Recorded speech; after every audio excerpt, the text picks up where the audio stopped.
How can I know if my web startup idea is worth launching or not? Hi guys, my name is Nancy with Karo Startup, and in today's video we are gonna answer all of these questions. So if you want to know the answer, please continue watching.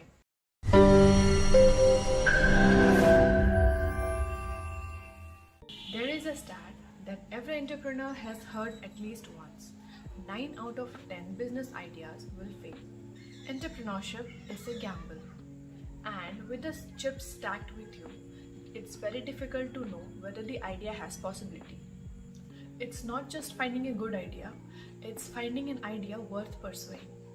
But finding an idea and building a company with that idea in mind is always a struggle.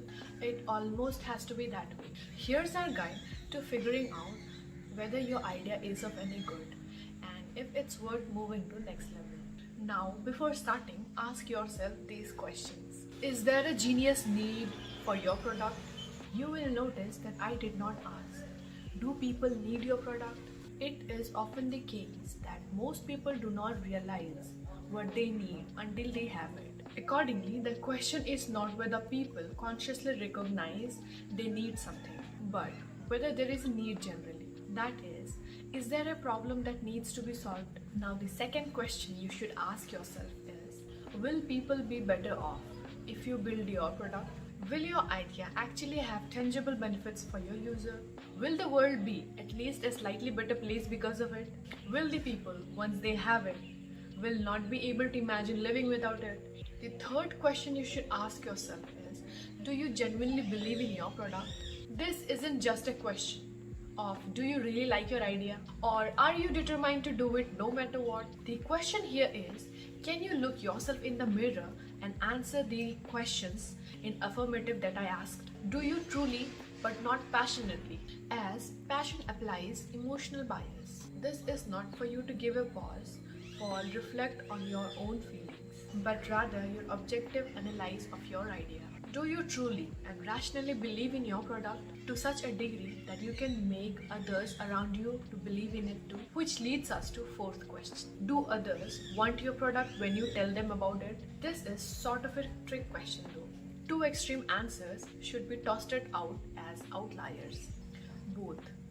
Dude, that's a great idea. And meh, it's okay. Doesn't really mean much.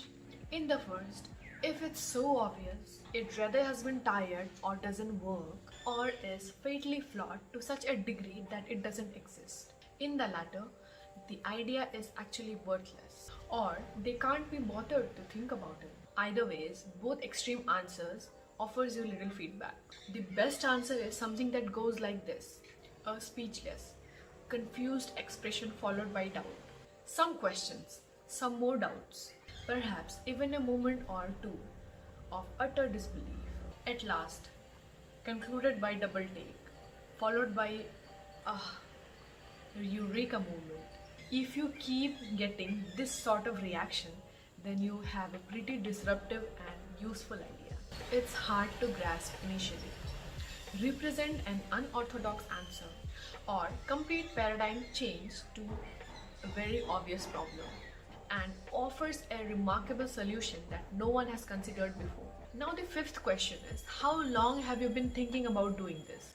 I have a feeling that this question will prove the most controversial within the startup community. But I firmly believe that if you have had your idea for a long time, years and perhaps, rather than fading is only gets stronger and more pressing in your mind, it's probably really something very special and worth pursuing. Always remember that we get wiser and more experienced as the time passes by, which is why most ideas fade into obsolescence with time.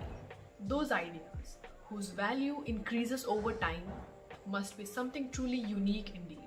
And finally, the obvious but still need to be asked question. Do you want your product? Would you use your product? Seriously, is this a product that you could not live without? Is this something that you want and you would use it all the time? Now, let's jump to the conclusion. This approach is to figuring out if you have a good business idea. Means starting much smaller than you might have originally thought. It also means that you don't sit behind your desk building a business idea without getting out and actually talking to your customer. If you answered the above question in affirmative, stop watching this video. Stop doubting yourself and go build your startup right now. If you find this video informative, like this video, subscribe to our channel and share this video as much as you can. Until next time, stay safe, stay healthy. Bye bye.